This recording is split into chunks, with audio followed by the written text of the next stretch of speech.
ആയുസ്സും ആരോഗ്യം തന്ന് നമ്മെ അനുഗ്രഹിച്ച നല്ല ദൈവത്തിന് നന്ദി പറയുമ്പോൾ, ഇന്നത്തെ പ്രത്യേക പ്രാർത്ഥനാ നിയോഗമായിട്ട് ജീവിത സാഹചര്യങ്ങളിൽ ഒറ്റപ്പെട്ടു പോയി, എല്ലാം നഷ്ടപ്പെട്ടു പോയി എന്ന് വിചാരിച്ച് നിരാശപ്പെട്ടിരിക്കുന്ന മക്കളെ നമുക്ക് സമർപ്പിച്ച് പ്രാർത്ഥിക്കാം.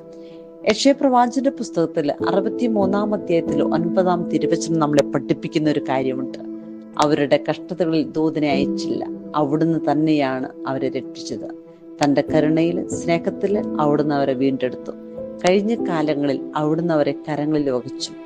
നമുക്ക് വിശ്വസിക്കാം, നമ്മുടെ ഏത് കഷ്ടതകളിലും നഷ്ടങ്ങളിലും ദൈവത്തിൻ്റെ അനന്തമായ സ്നേഹവും കാരുണ്യവും നമ്മുടെ കൂടെയുണ്ട്.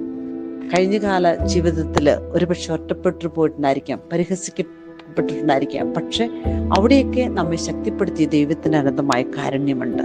നമുക്ക് പ്രാർത്ഥിക്കാം, നമുക്ക് വിശ്വസിക്കാം, ഒരിക്കലും കൈവിടാത്ത ദൈവം നമ്മുടെ കൂടെയുണ്ടെന്ന്.